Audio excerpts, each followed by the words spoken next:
আলাইহি সাল্লাম একদা বলছেন, পৃথিবীর মানুষ শুনে রেখো, মাইয়াজমাল্লি মা বাইনা আল্লাহি ওয়া মা বাইনা রিজলাই আজমাল্লাহুল জান্নাহ। তোমরা যদি দুইটা জিনিসের জিম্মেদারি নিতে পারো, কিভাবে জান্নাতে নিয়ে যেতে হবে সেটা আমি দেখবো। আমি জিম্মেদারি নিলাম, তোমাকে আমি জান্নাতে নিয়ে যাবো, সেটা আমার ব্যাপার, কিভাবে নিয়ে যাব। তুমি দুইটা জিনিসের জিম্মেদারি নাও, বাকিটুকু আমি দেখব। এক, জিরওয়া। দুই, লজ্জা স্থান জেনা। জেনা করো না, বাকিটুকু আমি দেখব। মুখে কারো বদনাম গিবাত করো না, জুয়াচুরি, ধোকাবাজি, রাহাজানি, জুলুম, লুটতরাজ, অন্যায়, অবিচার, অপমান, জেল হাজত এগুলা করো না। কিভাবে জান্নাতে নিয়ে যেতে হবে সেটা আমি দেখব। দুইটা তোমার, একটা আমার। আমার আর আপনার দুইটা কি কি? মুখ ব্যবহার করো না, এক। দুই, জেনায় লিপ্ত হয়ে।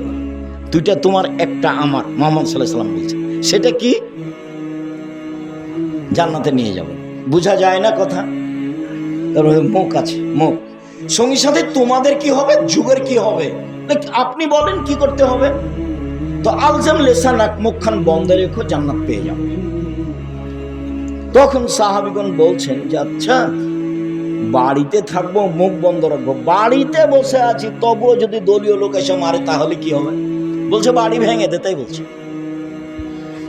দলীয় লোক কি বলছে? বাড়ি ভেঙে দে।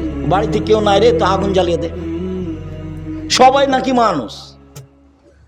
সবাই নাকি মানুষ? আমি বলিনি, আমি বলেছি এরা পশু প্রাণী, এরা গরু ছাগল, এরা ইতর শ্রেণীর মানুষ, নিম্ন শ্রেণীর মানুষ, বদ মানুষ, সমাজের সবচেয়ে নিকৃষ্ট খারাপ মানুষ। বালহুম আজাল, বরং এরা কুকুর শ্রেণীর চেয়ে খারাপ। আমি আব্দুর রাজ্জাক বিন ইউসুফ আপনাকে যদি কুকুর শ্রেণীর চেয়ে খারাপ প্রমাণ না করতে পারি, আমি বক্তব্য দিব না। 90 সাল থেকে বলে আসছি।